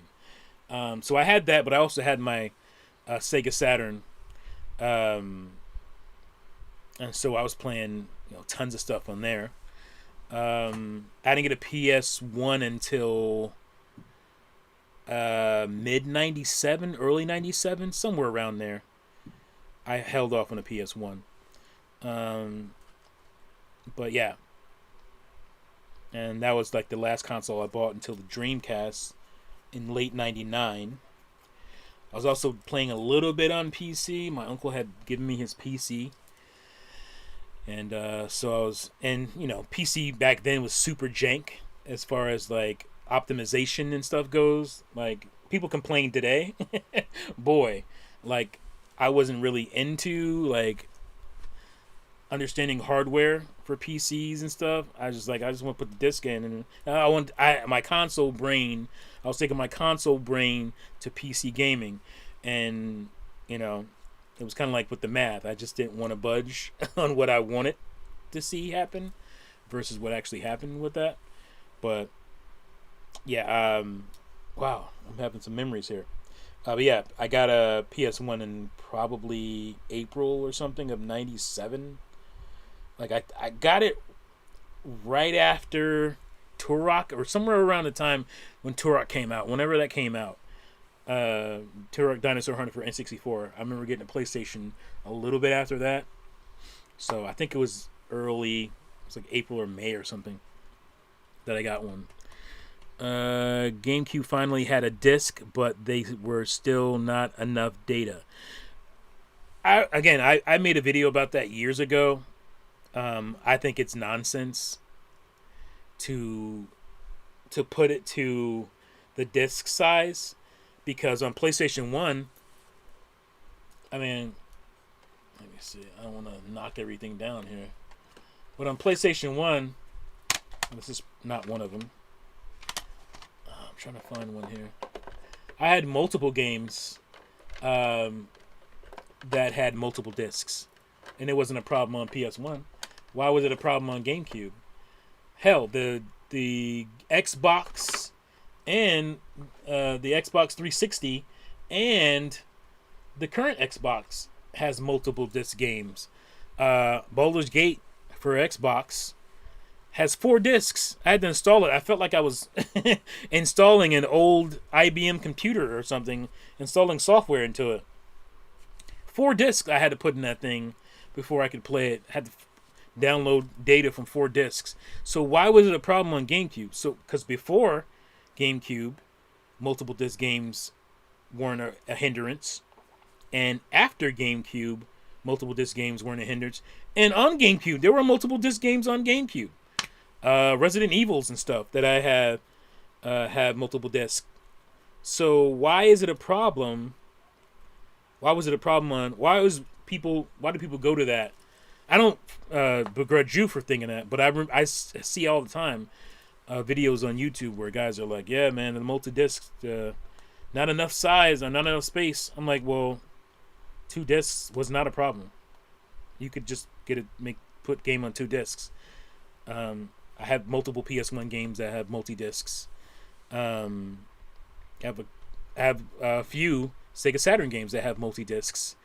I have, like I said, 360 games that are multi-disc. I have Xbox Series X games that have multi-disc. Why do people go to that when it comes to GameCube? I don't know. I just think Nintendo was being punished. It wasn't the multi-disc. It wasn't the fact that the games were on small discs. Because most games fit on 1 disc on GameCube. I think it was just third parties being like, you really hurt us back in the day. Now we don't have to be stuck to you. We're gonna go to Sony, who basically lets us put our games on their system for free. They barely have a licensing fee. I think that was the biggest thing. It's like, we're gonna stick it to you, Nintendo.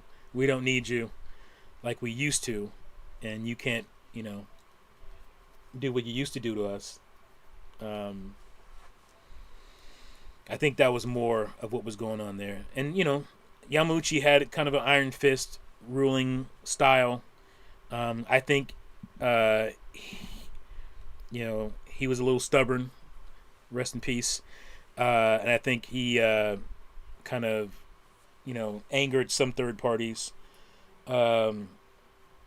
like DMA or Take Two. What were they called? Take Two back then. Whoever makes the Grand Theft Auto games, I think Nintendo felt like, you know, they were too good for GTA. There's a little arrogance. Nintendo has some arrogance. They have some right now. You know, they keep going back to these eras of arrogance after they've had a successful console. Everybody does that. It's not just Nintendo. Everybody does that. Why did nobody learn their lessons? I don't know. But yeah, I gotta get out of here. It's 10:46. Thank you guys again for joining. And every time I look up to get out of here, there's like more viewers. But I have to go. I have to work. I have some work to do here before I go to bed. So I appreciate you guys showing up. It's cool talking video games as always. Make sure if you haven't subscribed to the channel. Hit the like button. Hit the like button before you leave. People, please hit that like button. It does help this weird thing called the algorithm. And again, if I want to grow this stupid channel, I have to do these things that I don't like doing, which is, hey, join my Patreon. Hey, hit the channel membership. I'm not good at that stuff. I'm just not good at it. It always just kind of feels sleazy to me. But I need more time to make these videos, and I feel like I can do a better job than like 90% of gaming YouTubers if I just had the time. Maybe not 90%, but I'm up there. If I just had more time to do that, which means I have to work less in my life. So obviously supporting the channel is the way to get me more time, because I'll have more, you know, funds to be able to have time to do this stuff. But again, it never feels right. It never sits right with me. I wish I had the ability that a lot of these guys have to be like, hey, do this, buy that, hit up the super chats, blah blah blah blah. And you know, the economy is not great right now, so that's another thing that makes it hard to do this. But if you can do those things to help support, and it'll help me, like I said, have more time to really flesh out the video. I have so many ideas. I can't get to them. I don't have the time to get to them. So, but yeah, thanks again, guys. Appreciate that. And I'll see you very soon, because I'm going to keep these videos coming. I'll turn part of this live stream into a video, because not everybody watches live streams. So I'll edit it and make it a video, or maybe even two. We'll see how it goes. Yep. Thanks again, and I'll see you in the next one. Peace out.